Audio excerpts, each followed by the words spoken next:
ल त दर्शकबिन आजको राजनीतिक दृष्टिकोणमा हामी समक्ष गोरा मोमो दार्जिलिङ ब्रान्च कमिटी महासचिव सन्दीप लिम्बू उपस्थित हुनुभएको छ। सन्दीपजी, तपाईलाई स्वागत छ। धन्यवाद। सन्दीपजी, पहाडको वर्तमान राजनीति स्थिति लिएर गोरा मोमोले के कस्तो कार्ययोजनाहरू तयार गरेका छन्? हामीले गोरा मोमोले विशेष गरेर जुन यो वर्तमान दार्जिलिङ पहाडको जुन स्थिति छ यसलाई एक प्रकारले हामी डेडलक सिचुएसन भन्छौँ, किनभने यो पहाड न उँभो गइरहेको छ न उँधो झरिरहेको छ। हाम्रो टेक हामीले अगावै क्लियर गरिसकेका छौँ कि हाम्रो दार्जिलिङ पहाडको समस्या समाधान भनेको सेन्ट्रल गभर्मेन्ट हो र हामीले सेन्ट्रल गभर्मेन्टलाई मेसेज दिइसकेका छौँ कि बिफोर 2000 इलेक्सन दार्जिलिङ पहाडको कुनै पनि समस्याको समाधान होस् त्यो गरिनुपर्छ भनेर। अनि त्यसै सन्दर्भमा हामीले जुन प्रकारले काम गर्नुपर्ने थियो, किनभने पोलिटिक्समा सबै कुरो उदाङ्गो पारेर हामी त गर्न सक्दैनौँ, तर कतिवटा कुरो गोप्य रूपमा काम पनि चलिरहेको छ। बिजेपीको हाइकमान्डलाई होस् चाहे बिजेपीले चलाइरहेको गभर्मेन्टलाई होस्, त्यो जुन प्रकारको मेसेजहरू दिनुपर्ने थियो त्यो हामीले काम गरिरहेको छ। पहिलो कुरो सन्दीपजी, गत 2019 को लोकसभा चुनावमा तपाईहरुले भारतीय जनता पार्टीलाई समर्थन जनाउनु भएको थियो। त्यही समर्थन मुताबिक नै भारतीय जनता पार्टीले आफ्नो संकल्प पत्रमा स्थायी राजनीतिक समाधान भन्ने जो उल्लेख गरेका छन्, तपाईहरुको दृष्टिकोणमा त्यो स्थायी राजनीतिक समाधान के होला?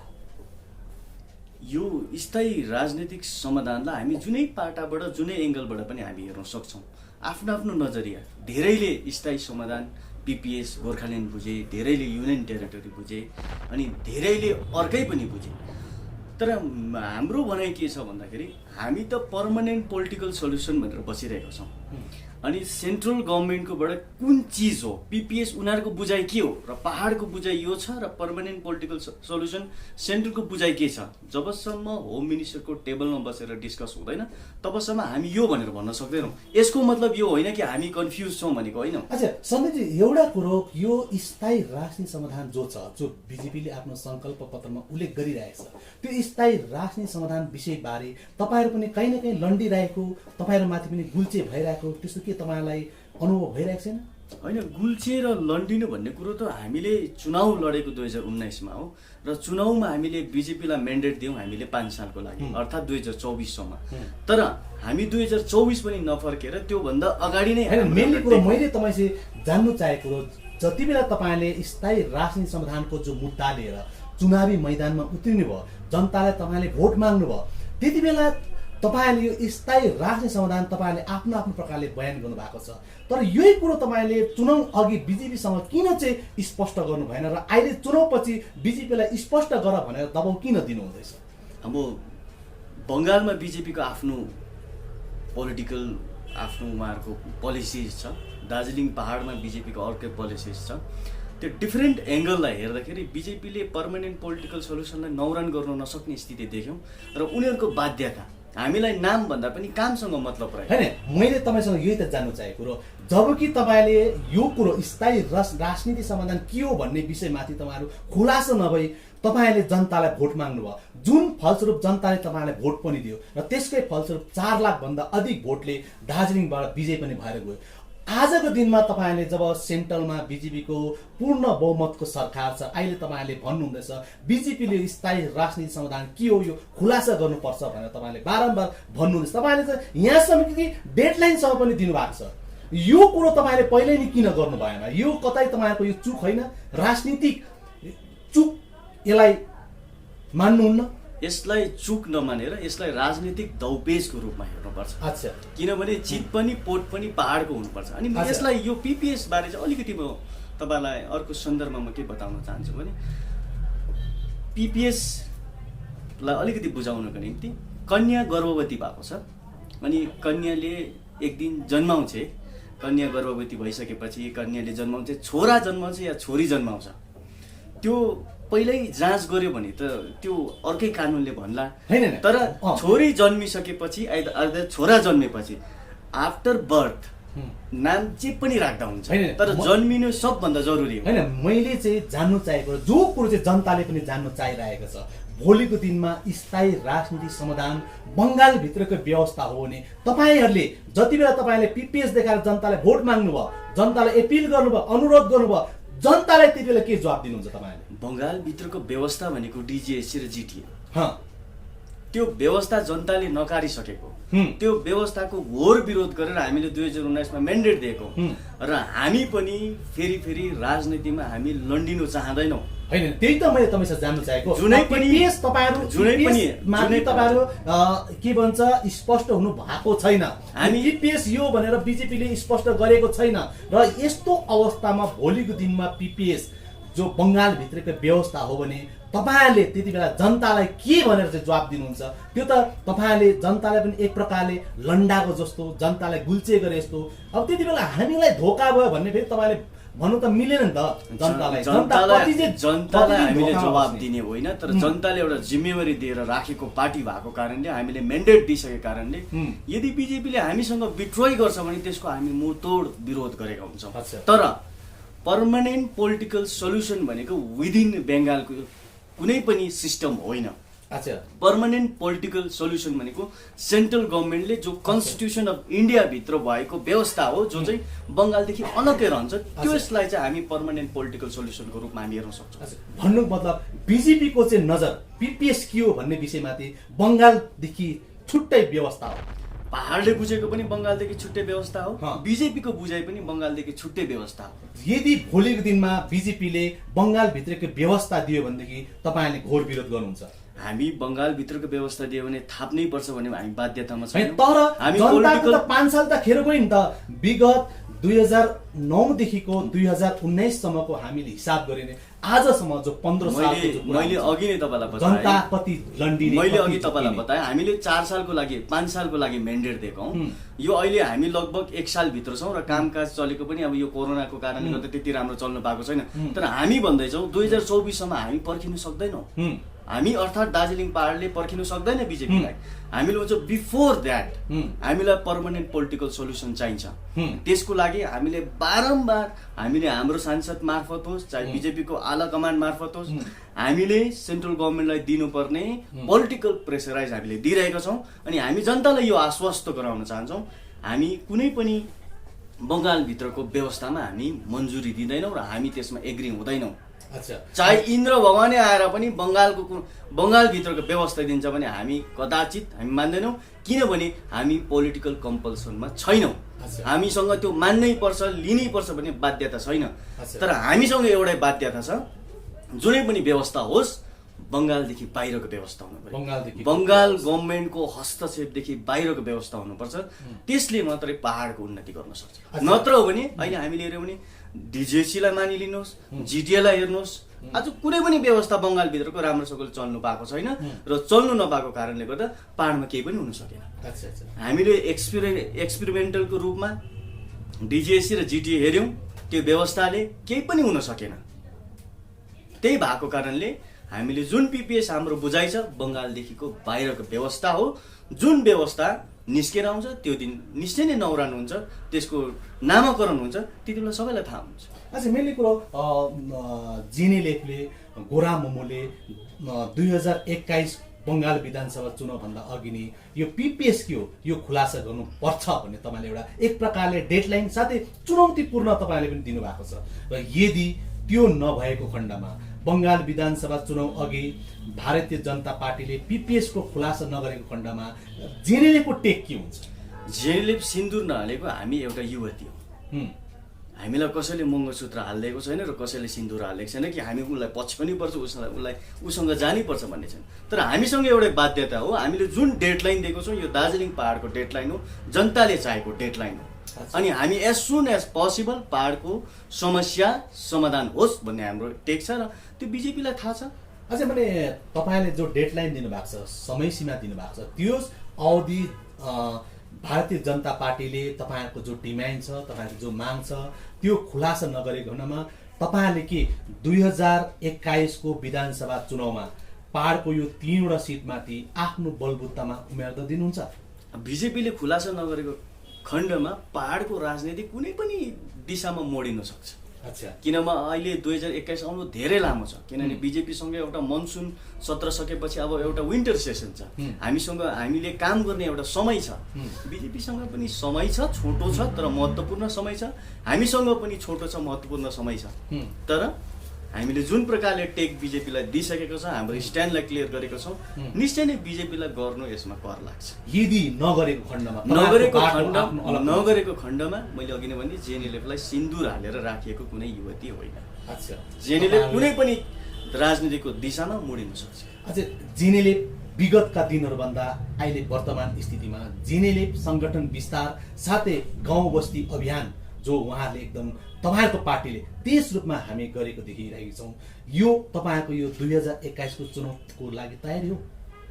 यसलाई जुनै पनि एङ्गलले हेर्न सकिन्छ। कुनै पनि पोलिटिकल पार्टीले, जुनै पनि पहाडको होस्, चाहे त्यो नेसनल पोलिटिकल पार्टी होस्, चाहे स्टेट लेभलको पोलिटिकल पार्टी होस्, हरेक पोलिटिकल पार्टीले जसरी हामी हिन्दू धर्मअनुसार दसैँ र दिवाली मनाउँछौँ भने, मुस्लिम्सहरूले ईद बकरिद मनाउँछ भने, हरेक पोलिटिकल पार्टीले चुनावमा भागीदारी दिएको हुन्छ र हरेक पोलिटिकल पार्टीले चुनावको लागि तयारी गर्छ।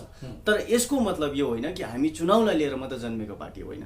हामी पहाडको स्थायी समाधानको लागि समाधान होस् भनेर हामी आफ्नो जड मजबुत गराउने पक्ष होइन। जेएनएलएफले जस्तो प्रकारले बिजेपीलाई एक प्रकारले दबाउ दिने जो काम गरिरहेको छ, ताकि तपाईँहरूले बङ्गाल विधानसभा चुनाव अघि पिपिएस खुलासा गर्नुपर्छ, यदि नगरेको खण्डमा हामी आफ्नै बाटो अपनाउँछौँ भन्ने एक प्रकारले चुनौती दिइरहनु भएको छ। इनकेस अब यो चुनौती तपाईँले जस्तो प्रकारले दबाउ दिनुभएको छ, यो दबाउलाई तपाईँहरूको बिजेपी जो तपाईँले समर्थन दिनुभएको छ उनीहरूले नजरअन्दाज गरेको खण्डमा तपाईँले आफ्नो अलग्गै एउटा मार्ग अपनाउने पनि तपाईँले भनिरहेको। तर मैले तपाईँसँग जान्नु चाहेको कुरो के हो भने, गत चुनावमा जेएनएलएफले मात्र होइन अन्य राजनीतिक दलहरूले पनि बिजेपीलाई समर्थन गरेको छ। त्यो तपाईँहरू ती राजनीतिक दलहरू सबैलाई लिएर चुनावी मैदानमा उत्रिने हो या जेएनएलएफ आफ्नो बलबुत्रामा चुनावी मैदानमा उत्रिने हो? मैले अघि नै तपाईँलाई बताएँ कि अल पोलिटिकल पार्टीको जो गठबन्धन छ पहाडमा, जो एमपी इलेक्सनलाई लिएर, अनि त्यो इलेक्सन पछि जुन गठबन्धन छ त्यो तोडिएको छैन। गठबन्धनको सबैको लक्ष्य छ कि 2021 भन्दा अगाडि पहाडको स्थायी समाधान होस्। तर यदि बिजेपीले खुलासा नगरेको खण्डमा, बिजेपीले कुनै पनि काम नगरेको खण्डमा निश्चय नै फेरि पनि सबै पार्टी एक जग्गा आएर एउटा युनानिमसली एउटा डिसिजन लिनु सक्छ। तर जेएनएलएफ को आफ्नो स्ट्यान्ड जुन प्रकारले हामी एउटा पोलिटिकल पार्टी रहेको कारणले गर्दाखेरि पहाडमा हामी हेर्छौँ भने अहिले हामी एउटा राम्रो दलको रूपमा, एउटा स्ट्रङ पब्लिक सपोर्टको रूपमा हामी अहिले जुन प्रकारले खडा भइरहेको छौँ, हाम्रो जिम्मेवारी बन्छ कि हामीले पब्लिकलाई गरेको 2019 मा गरेको प्रमिसेसहरू जति पनि छ हामीले चुनावमा गरेको त्यो सबै हामीले डेलिभर गर्नुपर्छ। त्यो हामीलाई त्यो एउटा जिम्मेवारी आएको छ। त्यो जिम्मेवारी अनुसार हामीले बिजेपीलाई बारम्बार हामी प्रेसर स्पष्ट भन्नुपर्दाखेरि गत चुनावमा पहाडको जति पनि राजनीतिक दलहरूले बिजेपीलाई समर्थन जनाएका थिए, ती सबै दलहरूले बिजेपीलाई एक्लो बनाएर एकट्ठा फेरि भएर यो तपाईँहरूको जो डिमान्ड छ, जो माग छ पहाडको लागि, त्यो माथि तपाईँले काम गर्नुहुन्छ, यही होइन कुरा? यदि बिजेपीले पहाडको यदि बिजेपीले पहाडसँग विट्रोय गर्छ भने दार्जिलिङ पहाडको कुनै पनि पोलिटिकल पार्टी पहाडको हितको लागि, गोर्खाको हितको लागि कुनै पनि दिशामा मोडिन सक्छ। सन्दीपजी, तपाईँहरूको गोरामुखको एउटा पुरानो जो माग छ 6औं अनुसूची, यदि केन्द्रले युटी छुट्टै राज्य गोर्खाल्यान्ड छोडेर 6औं अनुसूचीको प्रस्ताव तपाईँलाई राखिने के त्यसलाई एक्सेप्ट गर्नुहुन्छ? त्यो सोच्ने कुरा हो। तर त्यो त बङ्गालभित्रकै व्यवस्था परिने होइन, त्यो सोच्ने कुरा हो। मैले भने के त्यसलाई पनि तपाईँले नकार्नुहुन्छ? अघि तपाईँले भनिहाल्नुभयो पिपिएस चाहिँ बङ्गालदेखि छुट्टै व्यवस्था हो, बङ्गालदेखि अलग्गै त्यो व्यवस्था हो, तर त्यो 6 शेड्युल त बङ्गालभित्रकै व्यवस्था हो। हाम्रो स्ट्यान्ड अलरेडी क्लियर छ। यो 6 शेड्युल सम्बन्धी हामीले भनेको छौँ मिनिमम 6 शेड्युलसम्म हुनुपर्छ, त्योदेखि मुनि हामी मान्दैनौँ भने। तर अब हामी जब बङ्गालभित्रकै व्यवस्था पर्यो, जब हामी मिनिमममा आइसकेपछि हाम्रो त डिमान्ड के अरे म्याक्सिमममा रह्यो नि त। जब हामी म्याक्सिममको कुरा सोच्दैछौँ भने हामी मिनिममको त हामी तपाईँले 6 शेड्युल यदि अफर गरे भने त्यसलाई तपाईँले विचार गर्नुहुन्छ, होइन? अब यो गठबन्धनको मुद्दा त होइन नि त। मैले आज हामी जेएनएलएफ राजनीतिक दृष्टिकोण चर्चामा जेएनएलएफ पार्टी उभिएको छ, जेएनएलएफ पार्टी बसेको छ र भोलिको दिनमा सेन्ट्रल गभर्नमेन्टले स्थायी राजनीतिक समाधानको रूपमा 6औं अनुसूची टेबलमा राखिने जेएनएलएफले त्यसलाई के गर्छ? त्यो एउटा सोच्नुपर्ने कुरा हो, किनभने अहिले वर्तमान हामी समयमा हेर्छौँ भने हजुर। लद्दाखले युनियन टेरिटोरी पाएर पनि आज 6 शेड्युलको डिमान्ड गरिरहेको छ। जस्तो अरुणाचल प्रदेश एउटा फुल्ली स्टेट 371 समथिङ उनीहरूले पाएर अल्फाबेट जुनै पनि होस् त्यहाँ पाएर उहाँहरू एकदम सेक्युर स्टेट भएर पनि आज अरुणाचल प्रदेशको एसेम्ब्लीले होल स्टेटमा 6 शेड्युल लागू हुनुपर्छ भनेर डिमान्ड सुरु गर्दैछ। रेजुलेसन पास गर्दैछ। स्टेटमेन्ट त फेरि डबल भयो नि। हैन पीपीएस को जो मैले भने यहाँ डबल बुझ्नुपर्ने कुरा छ। डबल भन्ने कुरा के हो? केही पनि होइन। यो कुराको सन्दर्भ आउँदाखेरि भने यसलाई पनि सोच्नु सकिन्छ। सोच्नु र लिनुमा धेरै अन्तर छ। सोच्नु सकिन्छ। अब राष्ट्रमा त इशारै काफी हुन्छ नि, हैन? होइन, इशारा काफी हुन्छ धेरैचोटि, तर कोही बेला इशारा पनि गलत बुझ्यो भने त्यो गलत त्यसको काम भएर जान्छ। इशारा पनि सही प्रकारले हुन्छ। आँखा झिम्कायो भन्दैमा त्यो अर्को बुझिँदैन। जेएनएल पार्टी यो स्ट्यान्ड किन चाहिँ क्लियर गर्दैन? ताकि अब जरुरत पर्यो भने यदि स्थिति त्यस्तै आयो भने हामी 6 शेड्युल थाप्छौँ, नत्र चाहिँ हामीलाई पीपीएस जो चाहिँ हामीले बङ्गालदेखि बाहिरको व्यवस्था भनेर सम्झेका छौँ, जो त्यो अलिकति क्या स्ट्यान्ड क्लियर गर्नुहोस् न। के भन्नुहोस्? हामीलाई पीपीएस चाहिन्छ जो चाहिँ बङ्गालदेखि बाहिरको व्यवस्था, यो भन्नुहोस्। के चाहिँ तपाईँ भन्नुहोस् जेएनएलएफले हामीलाई हाम्रो 6 शेड्युल माग पुरानो माग हो, यदि सरकारले पीपीएस को रूपमा हामीलाई 6 शेड्युल अफर गर्छ भने त्यसलाई हामी एक्सेप्ट गर्छौँ भन्नुहोस्। किनभनेदेखि मैले तपाईँलाई अघि बताएँ नि, मैले अघि भने पीपीएस भनेको बङ्गालदेखिको बाहिरको व्यवस्था। मैले त्यो लाइन सुरुमै बोलिसकेपछि वास्तवमा हो भने यो 6 शेड्युलको सन्दर्भमा यहाँ नआउनु पर्ने, तर यहाँनिर के भन्नु चाहिँ मभन्दा पनि बढी तपाईँ कन्फ्युजनमा हुनुहुन्छ। हाम्रो स्पष्ट रूपमा भन्नुभयो त जेएनएलएफले 6 शेड्युल होइन पीपीएस बङ्गालदेखि बाहिरको व्यवस्थालाई एक्सेप्ट गर्छ र 6 शेड्युललाई एक्सेप्ट गर्दैन, यही होइन? म दार्जिलिङ आउनु छ भने, म दार्जिलिङ जाने गाडीमा मैले चढिसकेँ भने मैले सिलगढीको किन चर्चा गर्नु? राइट। जब जेएनएलएफ पार्टी पर्मानेन्ट पोलिटिकल सल्युसनको गाडीमाथि चढिसकेको छ भने 6 शेड्युलको त चर्चाको कुरै आएन नि।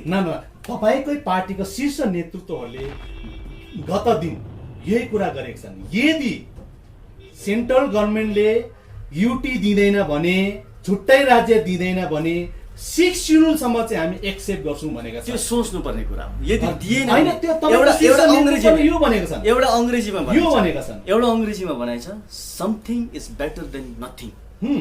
खाली खुट्टा हिँड्नु भन्दा त चप्पल पनि त ठिक छ। 6 शेड्युल बेस्ट मैले बेस्ट भनेको छुइनँ। त्यो त तपाईँले जबरजस्ती मलाई कन्भिन्स गराउनु हुँदैछ हैन। हाम्रो भनाइ छ मिनिमम र यहाँ म्याक्सिममको कुरा हुँदैछ। हामीले म्याक्सिममको लागि बिजेपीलाई हामीले सघाएको। हामीले चुनावमा कुनै पनि सम्भाषणमा, कुनै पनि चुनाव प्रचारमा हामीले कहिले पनि 6 शेड्युलको चर्चा गरेनौँ। हामीले पर्मानेन्ट पोलिटिकल सल्युसन भनेको छौँ, जो चाहिँ बिजेपीको मेनिफेस्टोमा इङ्कित छ। बिजेपीको मेनिफेस्टोमा त्यसलाई हालिएको छ भने हाम्रो मुद्दा भनेकै पर्मानेन्ट पोलिटिकल सल्युसन। यसमा तपाईँहरू कन्फ्युजनमा नबस्नुहोस्। भन्नुभयो त जो विगतका 6 शेड्युलको मुद्दा अहिले जेएनएलएफको नजरबाट हराएर गयो, यही होइन?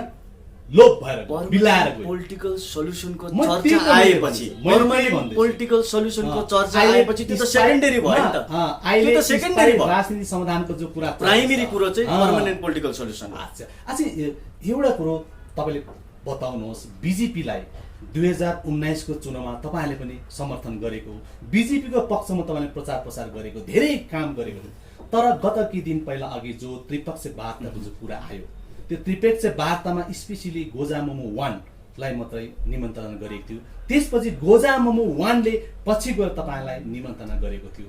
यसलाई कस्तो नजरले हेर्नुहुन्छ? अब यो चाहिँ के आयो भन्दा चाहिँ कुरा चाहिँ जेएनएलएफ सुरुदेखि 2011 देखि जेएनएलएफ जीटीए को विरोधी पार्टी हो। हामीले जीटीए को अगेन्स्टमा हामीले कोलकाता हाइकोर्टमा मुद्दासम्म पनि हालेको।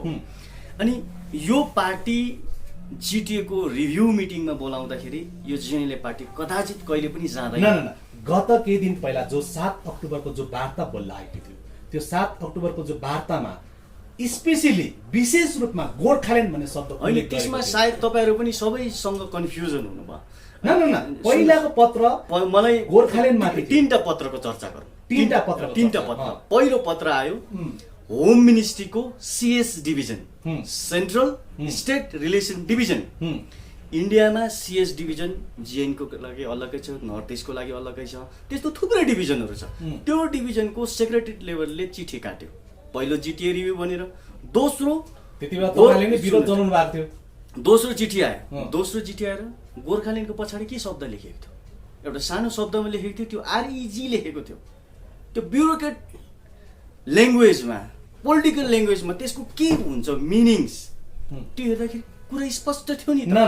त्यो कुरा सुन्नुहोस्, त्यो कुरा स्पष्ट थियो। अब यदि त्यो मिटिङ गोर्खाल्यान्डकै लागि होम मिनिस्ट्रीले बोलाएको हो भने राजु बिष्ट र निरज जिम्बालाई किन बोलाएन? पहाडको जनप्रतिनिधिलाई कसरी बोलाएन? आज गोर्खाल्यान्डको चर्चा चाहिँ डिएमसँग बसेर गर्नु हो भने, जिटिए जस्तो प्रिन्सिपल सेक्रेटरीसँग बसेर गर्नु हो भने, एमपी र एमएलए के को लागि? मेम्बर अफ पार्लियामेन्ट के कामको लागि? मेम्बर अफ पार्लियामेन्ट हामीले यही पर्मानेन्ट पोलिटिकल सल्युसनको लागि जिताएर पठाएको। त्यहाँनिर गन्ध आउँदै थियो, अलग्गै मिटिङ हो भन्ने गन्ध थियो, किनभने एमपीलाई इन्भिटेसन थिएन, एमएलएलाई इन्भिटेसन थिएन भनेपछि जनप्रतिनिधि नबसेको मिटिङ थियो, त्यो त अफिसियल टक्स जस्तो मात्रै थियो, त्यो एउटा एडमिनिस्ट्रेटिभ मिटिङ जस्तो थियो। जबकि गोर्खाल्यान्डको विषयमाथि वार्ता बोलाएको थियो, त्यो वार्तापछि गोजामुङ वानले जेएनएलएफ र सीपीआरएमलाई पत्र काटेका थिए। त्यस अवधि सीपीआरएमले आफ्नो 2 जना प्रतिनिधिको घोषणा गरिसकेको थिए र जेएनएलएफले भन्दै थियो हामी प्रतिनिधि पठाउँछौँ र त्यो माथि हाम्रो चर्चा हुँदैछ। तर त्यसपछि फेरि अर्को पत्र आयो जसमा चाहिँ गोर्खाल्यान्डको विषयमाथि होइन, जिटिए माथि वार्ता हुन्छ भन्दा जेएनएलएफले आफ्नो स्ट्यान्डलाई फेरि फिर्ता लियो। उनीहरूले वार्तामा अंशग्रहण नगर्ने कुरा गर्यो। अनि यो कुरो जेएनएलएफले मात्रै होइन, सीपीआरएमले पनि गर्यो। भन्नु मतलब जब गोर्खाल्यान्डको जो कुरा हुँदै थियो, गोर्खाल्यान्डमाथि वार्ता हुन्छ भन्दै थियो, त्यति बेला जेएनएलएफ महासचिव, भूतपूर्व महासचिव महेन्द्र छेत्रीको यस्तै स्टेटमेन्ट थियो, हामी अंशग्रहण गर्छौँ, यो माथि हाम्रो चर्चा चल्दैछ भन्ने उहाँको स्टेटमेन्ट थियो। र पछि गएर जब जिटिएको कुरा आएपछि चाहिँ उहाँहरूले अंशग्रहण नगर्ने जो कुरा, मैले भन्नु चाहेको कुरो, मैले तपाईँसँग जान्नु चाहेको कुरो, बिजेपीलाई एउटा सिङ्गो राजनीतिक दलले मात्रै समर्थन गरेको थिएन, तपाईँहरूले पनि समर्थन दिनुभएको थियो, जसको फलस्वरूप अन्य पोलिटिकल पार्टीहरूले पनि समर्थन दिएका थिएन। तर स्पेसियली गोजामुङ वानलाई मात्र पत्रचार गर्नु, पत्र काट्नु, तपाईले त्यसलाई कस्तो प्रकारले मन्थन गर्नुहुँदैछ? त्यसलाई त्यो जुन प्रकारले चिठी आयो, जुन एउटा पोलिटिकल पार्टीलाई बोलाइयो है, पहिलो चिठी आएको 24 घण्टा नबित्दै दोस्रो चिठी फेरि संशोधन भएर आयो, त्यसले स्पष्ट बुझायो नि। 3टा चिठीमा एउटै रिलेसन देखियो, किनभने 3टै चिठी सीएस डिभिजनले लेखेको। चर्चा त तपाईको पार्टीले पनि गरेको थियो नि, हामी तर एउटा कुरो चाहिँ क्लियर हुन्छ, गोर्खाल्यान्डको लागि यदि टक्स सुरु हुन्छ भने पोलिटिकल लेभलमा टक्स हुन्छ, ब्युरोक्रेट लेभलमा कहिले पनि हुँदैन। गोर्खाल्यान्ड दिनु नदिनु डिएमले डिसिजन गर्ने होइन, प्रिन्सिपल सेक्रेटरीले डिसिजन गर्ने होइन। गोर्खाल्यान्ड दिनु नदिनु भनेको पहाडको र नेसनल लेभलको लिडर्स र होम मिनिस्ट्री बसेर डिसाइड गर्ने हो, इन्डियामा हो भने। तर यो त ब्युरोक्रेट्स लेभलको मिटिङ बोलाएकोमा किन तम्सिनु? जुनै पनि एउटा बोलावा आएपछि सोच्नुपर्छ, कसैको बिहाको निम्त आउँछ, मराउको खबर आउँछ, जाने नजाने त्यो अलिकति सोच्नु त पाइन्छ नि त, सोचेर सम्झेर जाने हो कि के गर्ने, त्यो सबैले त्यसरी निर्णय लिन्छ। हो अभियसली चिठी आयो जेएनएलएफलाई, रोशन गिरी मार्फत चिठी आयो। त्यो चिठी आएपछि त्यसलाई हामीले, किनभने हाम्रो पार्टी त सिंगल वान म्यान डिसिजनमा चल्दैन, हाम्रो पार्टी त मिटिङ गर्नु पर्यो, त्यो पनि विदिन अ सर्ट पिरियड। सबै आफ्नो आफ्नो क्षेत्रमा व्यस्त छन्, सबैलाई एकट्ठा गरेर मिटिङ बोलाउनु पर्यो। त्यो मिटिङ गर्दा नगर्दासम्म अर्को चिठी आयो होम मिनिस्ट्रीबाट, त्यहाँदेखि त जाने औचित्य रहेन, किनभने हामीले म्यान्डेट दिएको, बिजेपीलाई हामीले चुनावमा सघाएको छ रिभ्यू मिटिङको लागि। आजको दिनमा सेन्ट्रलमा बिजेपीको बहुमतको सरकार छ, बिजेपीलाई तपाईँले पनि समर्थन गर्नुभएको छ र छुट्टै राज्य गोर्खाल्यान्ड साथै पिपिएस माथि जेएनएलएफको पक्षबाट सेन्ट्रल गभर्मेन्टलाई, बिजेपीलाई के कस्तो दबाउको काम भइरहेको छ? मैले अघि नै भने राजनीति हो, सबै कुरो म खुलेर त भन्न सक्दिनँ, तर जहाँनिर हामीले दबाउ दिनुपर्ने थियो हामीले दिइरहेको छौँ। अनि तपाईँहरूलाई थाहा छ, पहाडमा थुप्रै लिडर्सहरूले आफ्नो कतिवटा कुराहरू गोप्य राख्नु नसक्दाखेरि उनीहरूको पोलिटिकल करियरहरू तुरेको हामी देख्छौँ। अच्छा, एउटा कुरो सन्दीपजी, जसले चाहिँ आफ्नो मेनिफेस्टोमा स्थायी राजनीति समाधानको जो उल्लेख गरिदिएका थिए, आज त्यो व्यक्ति राष्ट्रिय अध्यक्ष जेपी नड्डा हाम्रै आँगनमा सिलगढीमा आइपुगेका छन् र उहाँलाई यति बेला तपाईँको पछाडि दबाउ दिने राम्रो एउटा अवसर थियो र यसको लागि तपाईँले उहाँलाई भेटघाट गर्ने, उहाँलाई दबाउ दिने त्यस्तो के आज तपाईँको योजना छ? हुनसक्छ, भेटेको पनि हुनसक्छ, अच्छा, आइ त नभेट्नु पनि सक्छ। किनभने अच्छा, जेपी नड्डा आफ्नो बिजेपीको पोलिटिकल एउटा मिटिङले उहाँ आउनु भएको छ, उहाँको आफ्नो त्यो टुर छ, सायद यसमा भेट्नु नभेट्नु त्यो हाम्रो सेन्ट्रल कमिटीको हायर प्रेसिडेन्टहरू हुनुहुन्छ, उहाँहरूले निर्णय लिनुहुन्छ। तर म यति चाहिँ भन्न चाहन्छु, घाम लागेको जग्गामा जसले पनि ढाड त सेक्छै सेक्छ। अच्छा, सन्दीपजी, अर्को कुरो, बङ्गाल विधानसभा चुनाव अब टाढो छैन, अर्थात् चुनाव आयोगले चुनावको घोषणा नगरे तापनि बङ्गाल विधानसभा चुनाव 2021 भित्र हुने तय देखा पर्दैछ र 2021 को चुनावको लागि जेनेले पार्टीले के कस्तो तयारी गर्दैछ अहिले? जेनेले पार्टी भन्दा पनि पहाडले दमखमले लड्छ। अच्छा, पहाडले आफ्नो हक र चुनावी मुद्दा के होला? पिपिएस नै होला योपालि पनि? त्यो मैले अघि नै भने 2021 अझै समय छ, तर राजनीतिमा त हामीले सुन्नुहोस्, हामीले 2021 को इलेक्सनलाई त्यति सिरियसली पनि हामी लिएको छैनौँ। हामी सिरियसली लिएको हामीले भनेको पर्मानेन्ट पोलिटिक्स छ। पिपिएस को लागि हामी काम गरिरहेका छौँ। पिपिएस हाम्रो स्ट्यान्ड क्लियर छ, 21 भन्दा अगाडि हुनुपर्छ, बिजेपीले सुरुवात गर्नुपर्छ, काम सुरु गर भने हामीले बिजेपीलाई भनिसकेपछि त्यो त निश्चय नै हामी 21 को लागि चिन्ता गर्नुपर्ने अवस्था देख्दिन यहाँनिर। अच्छा, हैन, एउटा कुरो तपाईँले अलिकति क्लियर गरिदिनुहोस् जनताले त्यही तपाईँहरूसँग चाहिराखेको छ। यदि भारतीय जनता पार्टीले 2021 को बङ्गाल विधानसभा चुनाव अघि पिपिएस खुलासा नगरे तपाईँहरूको राजनीति शत्रु, चुनावी मैदानमा को हुन सक्ला? मैले यसमा एउटा सानो हिन्दीको मैले गीत मैले भन्नुपर्छ। वो एक मोड आया मैंने उससे दिल छोड आयो भन्ने एउटा गीत छ नि त। अच्छा, मन थियो तर एउटा मोड आयो, मोड आएपछि त छोड्नै पर्यो नि त। यदि बिजेपीले त्यो मोड ल्याउँछ भने अघि नै पनि हामी कुनै पनि एक्सटेन्डमा हामी जानु तयार छौँ पहाडको भलाइको लागि। यहाँनिर एउटा सिङ्गल पोलिटिकल पार्टीलाई लिएर काम गरेको होइन, जेनेरेफले आफ्नो पोलिटिकल बेनिफिटको लागि बिजेपीलाई सघाएको होइन। तर हामीले पहाडलाई दुईपल्ट एमपी दिइसक्यौँ। पहाडले पहिला दुईपल्ट हो जसमा हामी थिएनौँ, हामी त्यति बेला अनसिन थियौँ।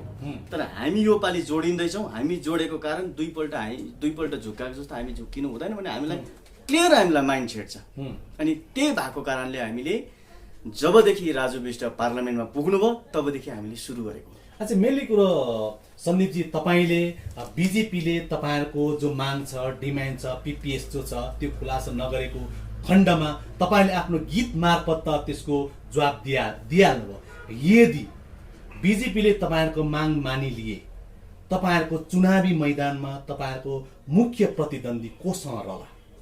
त्यो त बिजेपीले हाम्रो मागलाई मानिलिएपछि, पहाडको मागलाई एक्सेप्ट गरिसकेपछि त चुनावी प्रतिद्वन्दी त हुन्छ निचै पनि। चुनावमा जो पिपिएस को विरोधी छ, जो विकासको खेमाहरू छ, सायद उनीहरू त्यो चुनावमा हामीदेखि अपोजिसन भएर लड्लान्।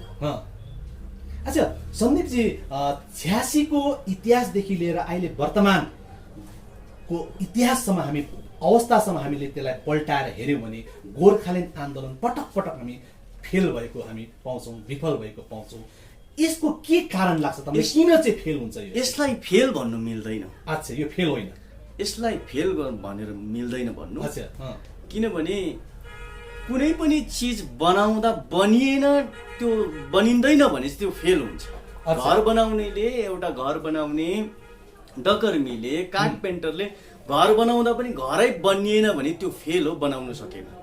तर गोर्खाल्यान्डको डिमान्ड 86 देखि पटक पटक हामी बारम्बार हामीले देशलाई हामीले बताइरहेको छौँ कि हाम्रो पनि एउटा सबैभन्दा पुरानो गोर्खाल्यान्ड हो। एउटा कुरो छ नि त, तपाईँले 86 को आन्दोलनदेखि हामीले हेऱ्यौँ भने जति बेला सिङ्गो दार्जिलिङ जिल्ला थियो, सिङ्गो दार्जिलिङ जिल्ला 86 को आन्दोलनपछि 88 सालमा दार्जिलिङ गोर्खा हिल काउन्सिलको जो गठन भएपछि जो सिमाना जो कोरियो, सिमाना कोरिएपछि हामी अलिकति पछि परेको जस्तो हामीले फिल गरिरहेछ। अनि यो फिल मैले मात्र होइन, समग्र दार्जिलिङवासीले र दार्जिलिङका विद्वानहरूले पनि, साथै राजनीतिज्ञहरूले पनि बार बार भन्ने, जो मैले तपाईँले भन्छ सिमानाको कुरा गर्दैछु, सिमानाको कुरा, क्षेत्रफलको कुरा मैले गर्छु। सिमाना भन्ने कुरो फेरि बढाइनु पनि सकिन्छ। सिमाना भन्ने कुरो घटबड भइरहने चिज हो त्यो। सिमाना भन्ने कुरो त पर्मनेन्टली रहने कुरा हैन। 86 को आन्दोलनपछि सिलगढी महकुमा परिषद गठन भयो, तपाईँ स्पष्ट हुनुहोस्। तर दार्जिलिङ डिस्ट्रिक्ट जो छ जस्तोको तस्तै छ, जसलाई चाहिँ आजको दिनमा दार्जिलिङ डिस्ट्रिक्ट भन्ने गरिन्छ। सिलगढीको स्थिति हेरेर दार्जिलिङ डिस्ट्रिक्ट जो हेडक्वार्टर स्थिति हेऱ्यो भने सबै स्पष्ट भइहाल्छ। त्यही भएर त हामीलाई हेल्थ चेक छ, हामीलाई हेपिएको छ, हामीलाई पोलिटिकल्ली पहाडलाई पोलिटिकल्ली भिक्टिमाइज गरेको छ, राज्य सरकारले सानी आमाको व्यवहार गरिएको छ। यो सबै प्रमाण हो नि त। त्यही भएको कारणले पहाडले कहिले पनि जस्तै थिचोमिचोमा पनि आफ्नो आवाज बुलन्द गर्ने काम मैले तपाईसँग जान्नु चाहेको कुरो, जस्तै जो हाम्रो आन्दोलन छ छुट्टै राज्य गोर्खाल्यान्डको आन्दोलन, जबकि हामी छुट्टै राज्यको लागि हामी मैदानमा उत्र्यौँ, धेरै आन्दोलन गऱ्यौँ, हाम्रो धेरै माने समर्थकहरू सहित पनि भए, धेरै जेल खटे। त्यसपछि डिजेसी गठन भयो, त्यसपछि फेरि 2007 देखि फेरि आन्दोलन सुरु भयो, अनि 11 मा पुगेर जिटिए गठन भयो। जो अहिलेसम्मको इतिहास जो हामीले हेर्दाखेरि हामी उँभो उठेका छैनौँ, उधै नै सरेका छौँ। एउटा सिमानाको क्षेत्रलाई हेऱ्यौँ भने र अर्को हाम्रो जो लक्ष्यलाई हेऱ्यौँ भने, र यसमा हाम्रो कहाँ चुक लाग्छ, के चाहिँ हाम्रो के कारणले चाहिँ यस्तो हुँदैछ र हामी लक्ष्यमा किन चाहिँ पुग्न सकेको छैनौँ? मलाई के लाग्छ भने लिनेहरू माइन्डसेट, लिनेहरूको सबैको माइन्डसेट छ कि हामीलाई गोर्खाल्यान्ड चाहियो, तर काहीँ न काहीँ दिनेहरूले सङ्कोच मानेको जस्तो पनि देखिन्छ हैन। यो सबै कुरो लिने र दिनेहरूको बिचमा, जो गोर्खाल्यान्ड लिने पक्ष र जो लिने थियो, जो माग्ने पक्ष थियो, माग्ने, त्यो मैले भने नि पहाड त एउटा माग्ने अवस्थामा छ। पहाडले माग्नु सक्छ, तर दिने भनेको सेन्ट्रल गभर्नमेन्ट। अब कुनै पनि चिज सही समयमा पाक्छ र सही समयमा फल्छ र फुल्छ, फेरि झर्छ। र मलाई लाग्छ सही समयको यसको इन्तजार छ, अनुकूल समय। तपाईँको दृष्टिकोणमा कतै यो जो दार्जिलिङको 3वटा विधानसभा क्षेत्र र आधा एमपी त होइन, यही कारणले जो हाम्रो जो माग जो आजसम्म फत्ती हुनु नसकेको, सफल हुनु नसकेको, के तपाईँलाई यो फिल लाग्दैन? यो नेसनल पोलिटिकल पार्टीको पोलिटिकल विलमाथि डिपेन्ड पर्छ। अच्छा, यो क्षेत्र आधा एमपी र 3वटा एमएलए, यसको कुनै कारण छैन होइन। एमपी र एमएलएलाई नै हेरेर गर्नु हो भने त त्यो कतिवटा क्षेत्रमा त्यो कुरो इम्प्लिमेन्ट हुँदैन पनि। कतिवटा क्षेत्रमा अब दार्जिलिङमा हो 3टा एमएलए हो भनिन्छ। राजनीति गर्नेले त यदि कसैलाई 1 रुपियाँ दिन्छ भनेदेखि त उसबाट 5 रुपियाँ आशा गरेको हुन्छ अरे भन्ने धेरैको भनाइ छ। उसो भए यो उहाँहरूको भनाइ, उहाँहरूको दाबी तपाईँको दृष्टिकोणमा यो के गलत लाग्छ? होइन त, मान्छेको आफ्नो आफ्नो बुझाइ हुन्छ, आफ्नो आफ्नो सोचाइ हुन्छ, आफ्नो आफ्नो थिङ्किङ अनुसार मान्छेले त्यो उहाँहरूको आफ्नो आफ्नो पोइन्ट अफ भ्यू हुन्छ। तर मेरो विचारमा दार्जिलिङ पहाडको हो हामी 3टा एमएलए मात्र छौँ, तर जनसङ्ख्याको आधारमा हेर्छ भने 3टा एमएलएले इनफ जनसङ्ख्या पाइरहेछ, धेरै छ भोटर्सहरू। वेरेज हामी नर्थ इस्टतिर हेर्छौँ भने, सिक्किमलाई हेर्छौँ भने 5000 6000 मा एउटा एमएलए बनिरहेको छ। यसको पनि समय आउला। अहिले हामी 3टा एमएलएमा छौँ, सायद 2026 देखि हामी 6वटामा पुग्लाौँ, हामी 7वटामा होला, 8वटामा होला।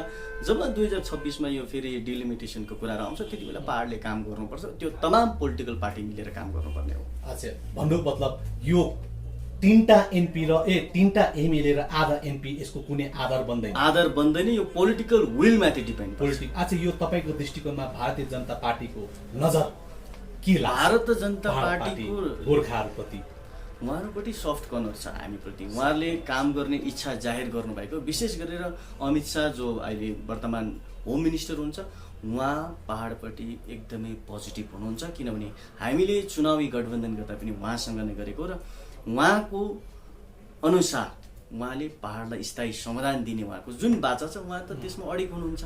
तर दुर्भाग्यवश पहाडको लागि दुर्भाग्य भन्नुपर्छ, हामीले मार्चदेखि लकडाउन सुरु भयो। लकडाउन सुरु भएपछि हामी दिल्ली जान पाएनौँ। त्यतिकै फेरि बिचमा अमित शाहज्यूलाई पनि कोरोना पोजिटिभ भयो। यो गर्दाखेरि अलिकति हामीलाई टाइममा डिले भयो। यो एकदमै यो नेचुरली अब यो एउटा डिजास्टर जस्तो भयो कि कोरोनाले कारणले गर्दा चाहिँ पहाडलाई नोक्सानी भयो। भन्नुभयो त जो स्थायी राजनीतिक समाधानको जो विषय छ त्यो चाहिँ कोरोनाको कारणले गर्दा लकडाउनको कारणले अलिकति काम गर्ने मौका पाइएन, विलम्ब भएको अलिकति विलम्ब भयो। जस्तो हामीले मनसुन सत्रको लागि काम गर्ने मौका पाएनौँ, हामीले दिल्ली यात्रा गर्ने मौका पाएनौँ, किनभने कोरोनाको कारणले सबै कुरो डमाडौल थियो, भेटघाट गर्नु पनि एकदमै बहुत साह्रो थियो।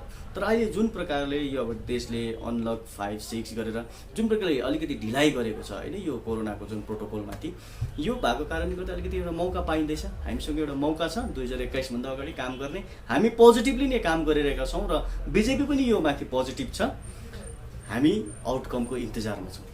भारतीय जनता पार्टीको दार्जिलिङप्रति नजर जो छ त्यो सर्ट कर्नर छ र भारतीय जनता पार्टीले दार्जिलिङलाई केही न केही गर्छ भन्ने गोरा मुमुको सोचाइ छ र लकडाउनको कारणले स्थायी राजनीतिक समाधानको जो विषय छ त्यो विलम्ब हुनु गएको भन्ने जेनेले पार्टीको भनाइ छ। सन्दीपजी, तपाईँलाई धन्यवाद छ। तपाईँलाई फेरि नमस्कार, धन्यवाद। Thank you.